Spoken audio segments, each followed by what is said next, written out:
Welcome back to Financial Therapy. It's not just about the money. I'm personal financial planner, columnist, and financial therapist Rick Kaler.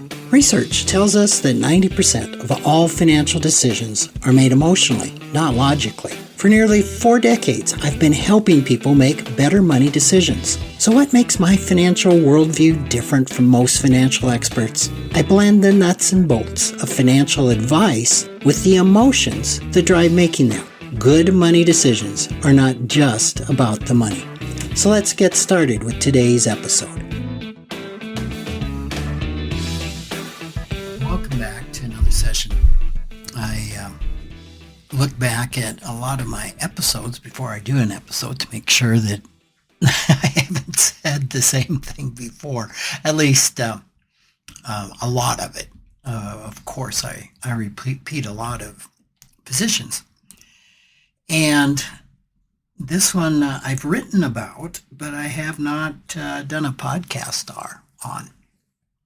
So it's definitely a timely topic.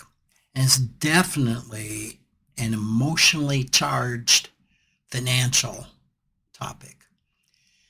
And that is when facts feel political. How do our emotions distort financial truth? And I wade into this topic with a little bit of hesitation because this is such an emotionally charged topic in certainly the United States of America in a way that I have never witnessed in my lifetime. I'd like to say that money doesn't care who you voted for. We've talked about money's neutral. Money just is. Money isn't good. Money isn't bad. So money doesn't care who you voted for, but our emotions about money often do. As a financial advisor, and more recently as a financial therapist, I've spent decades helping clients make decisions grounded in numbers and data, a long-term strategy. But more often, and certainly in 2025, I found myself navigating something far more complex. That would be emotions that are so charged that even the most simple economic fact can sound like a political opinion. When a client asks, how are the current trade policies going to affect my retirement? Or is now a good time to borrow to expand my business? These aren't political questions. They're financial ones. Yet answering them honestly has become a minefield. There was a time that Republicans and Democrats might have debated policy differences, how to tax, how much to tax, when to tax, or regulate. What is too much regulation, what is too little regulation. But there was a shared understanding of the fundamentals. Everyone agreed that tariffs were taxes and that they raised prices. We agreed that central banks fight inflation, that court rulings are binding, that the rule of law is fundamental to free and fair markets. That consensus held our economic system together. But today we find that shared foundation is cracked. And when facts start to fracture, emotions rush in to fill the space, to fill the void. So in this super polarized climate, advisors, financial advisors, and financial therapists face a real bind, something that I don't think they've faced before. The fiduciary duty demands that professionals tell clients the truth. But in this political climate where even the facts are not the facts, this is where the appearance of politics, the appearance of bias steps in. Is a fact that tariffs increase costs on the citizens of the country that imposes tariffs. Now, many will argue with that. And you can look at any book written probably before 2025 on tariffs, maybe better yet, 2016. And it's a tax, and somebody's going to pay that tax.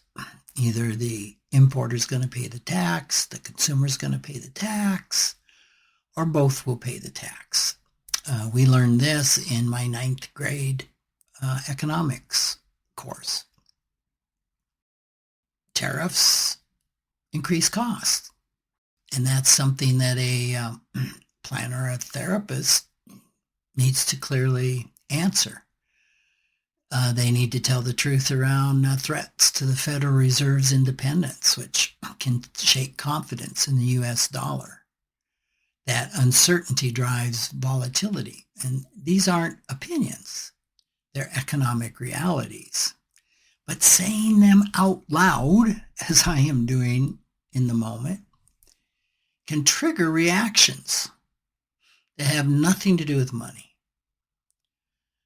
A simple explanation of how interest rates affect the housing market can suddenly sound like a political statement of how increased taxes can affect profits or discretionary spending. Again, can sound like a political statement. And when we feel emotionally threatened, we stop hearing data. When those emotions are triggered for the many, many reasons that they would be triggered, everything shuts down. And basically, the brain goes offline for about 20 minutes. We can hear judgment, protective parts of us step in to cover, to protect parts of us that are feeling fear and anger and defensiveness. Protect the threat. And we've talked about this a lot in cognitive biases. The fear of being wrong, confirmation bias, it plays such a big part in wanting to seek out information that strengthens what we believe. And it's when we're met with something that challenges that belief that creates cognitive dissonance, an emotional short circuit in our system. When things start to go off the rails for all of the reasons, of what it means to be wrong. And being an Enneagram Type 1, I get that. I mean, one of the biggest fears of the 1 personality is making a mistake, is being wrong. because the underlying basic fear of an Enneagram type 1 is that they're defective. They're corrupt. And therefore being right is really important now. Enneagram type 1s are not the only personality type that will respond that way, but they respond very deeply. So the issue here, the dilemma here for a financial professional is remain silent, and you become an accomplice to the mistruths. And that's a failing of a professional's fiduciary duty to have the client's best interests at heart. And it's typically in the client's best interest. I wanted to say always, but I pause at using always. It's typically in a client's best interest for them to know truth and to know facts. And the other side of that dilemma is, well, if you speak truth, if you speak facts, you could risk losing that relationship because the polarization is that great. People often feel much safer seeking out advisors that share their same worldview. This is nothing true, but it's probably even truer today. I've seen advisors lose clients on both ends of the political spectrum, sometimes for doing nothing more than telling the truth. I recently led a breakout session at a gathering, a retreat gathering, and one gentleman, a financial planner, as we were discussing this topic, said, I turned to one client, I said, look at that wall full of certificates. That means I know something about economics, finance, and money. And yet, what you're suggesting here is that everything I've learned is false. Of course, he was triggered in that moment, and he was speaking to the choir. But I think what he was pointing out that is the cost of professional integrity can be real, and it can be painful, and it can be costly. But so is the cost of being silent. When truth becomes optional, trust dies quietly in the background. And we are seeing that a lot in our country today. Financial therapy has taught me that behind every belief about money is a deeper emotion. Fear of loss, shame, a lot of shame about not knowing enough, anger, feeling misguided, grief for a financial future that feels uncertain. And yet the political divide that we see today has made those emotions even more visible. For some clients, financial discussions have become emotional battlegrounds. Their identity, their political identity, cultural identity, even spiritual or religious identity has fused with their financial worldview. So that means when we challenge a client's belief about, say, inflation or government spending, we're not just debating economics, we're bumping into self-identity.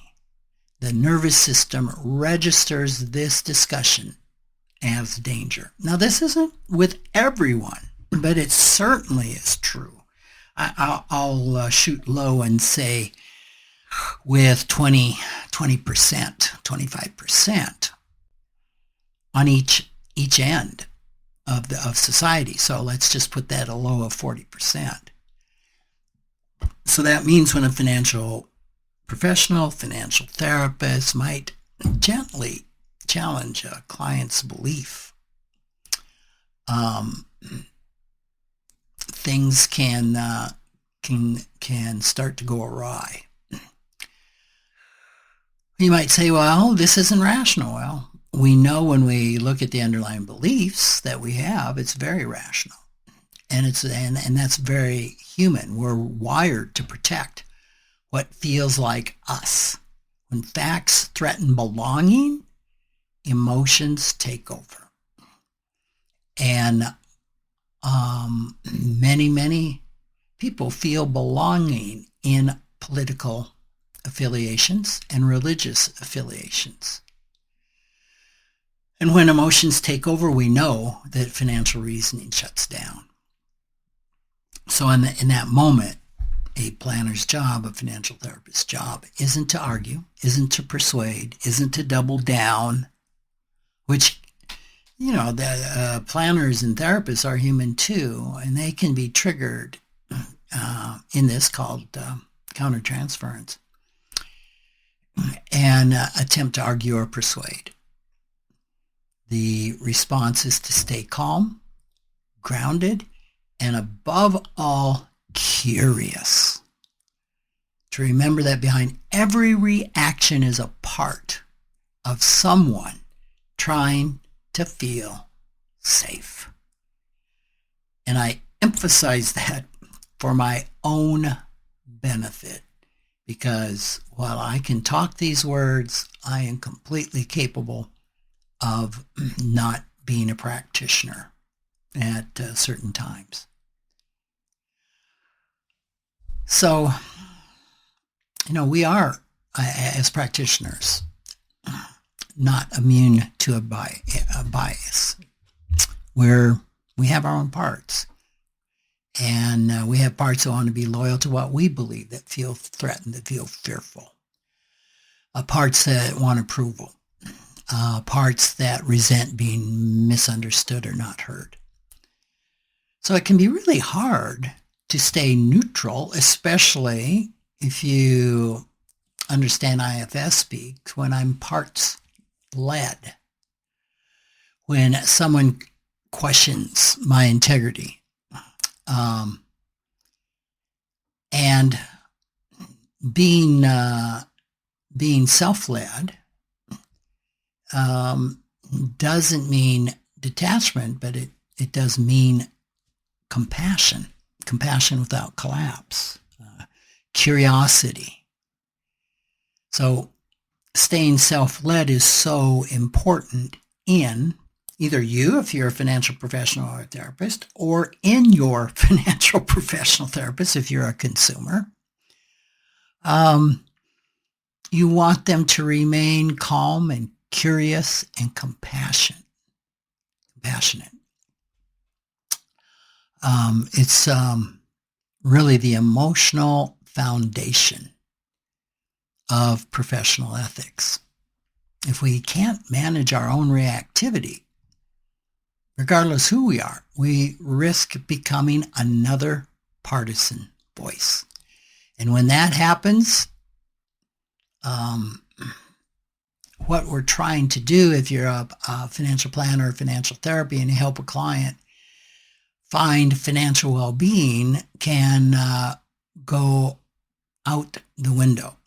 Clients can lose exactly what they need, which is a financial anchor.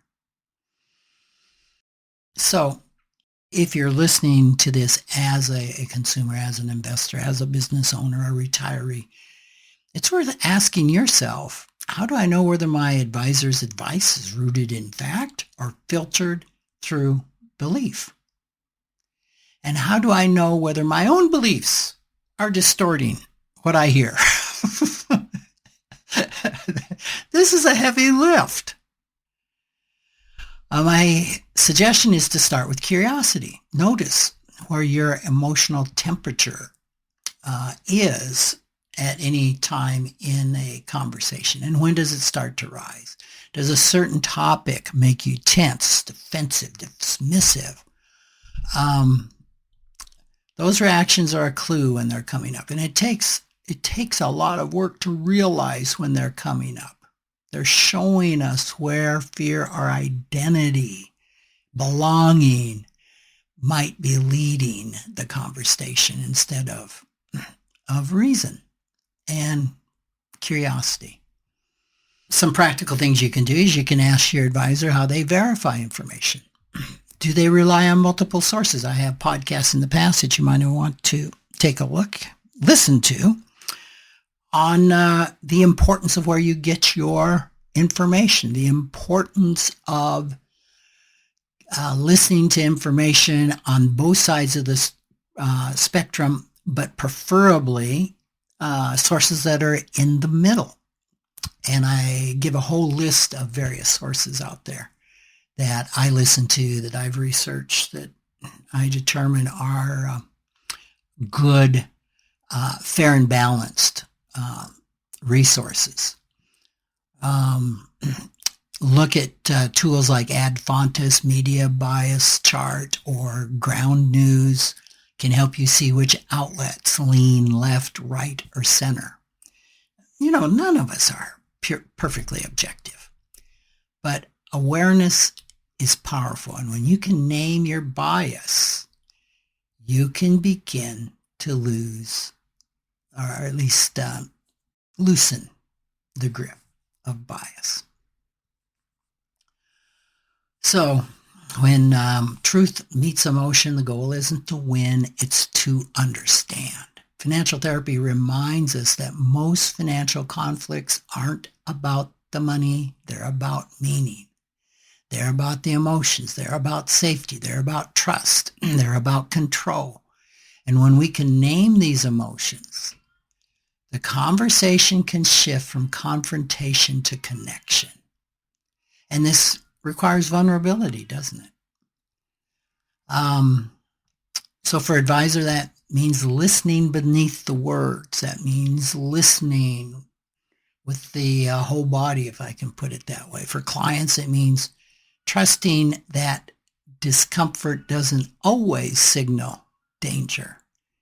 It can signal growth. And that is a challenge in itself, to know the difference of when discomfort means this is a red flag and discomfort means I'm looking at a bias here. So the real art of financial advising today isn't knowing how market works or how the rule of law works or all the technicalities of tariffs. It's knowing how people work, how the parts of us are showing up when they're scared, they're angry, and they're uncertain. And we see a lot of that. And this is where compassion becomes a financial tool. It helps us regulate, reflect, and reconnect with what's real. So there's still a middle ground in all this. It's just harder to find. And that's the space where facts can be seen through a clear emotional lens rather than distorted. It's when an advisor can say, well, here's what the data suggests. And a client can potentially have the opportunity to respond, that's hard to hear, but tell me more. Now, that's where true financial partnership, co-collaboration happens. In polarized times, the most radical thing we can do is to stay emotionally steady in the face of discomfort. That's how truth can find oxygen. That's how wisdom can grow. But when we bring emotional awareness to our stories, we can hold our feelings about politics and fear and finances with curiosity instead of judgment. Look at that showing up. I see that I'm feeling this right now. I'll work with my part in a session that's maybe getting up or upset about something that was just said or wants to be judgmental. Like, I hear you. And I get it. I get why. I get your good intention. And let's bookmark you, and I'll come visit you when we're done, because right now I need to stay in self energy to help facilitate this discussion. So perhaps the real challenge here isn't whether we can agree on the facts, but can we stay calm enough to see them?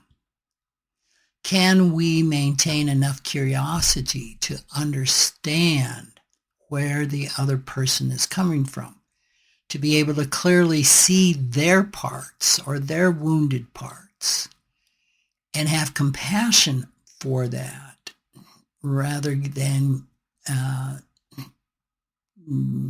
one of our firefighters using a flamethrower and scorching the earth? In this environment, emotional regulation is an amazing skill. It's an amazing financial skill. It's a much, much needed skill, and one that I'm working on and spending a lot of money to work on, by spending money that's in my personal work. Compassion is actually a financial planning tool. Curiosity is a financial planning strategy. That's kind of a new way to frame that. And if we can remember that, if we can remember the importance that compassion, curiosity, clarity plays in the financial planning process, in the financial therapy process, the importance that plays in your professional as a consumer,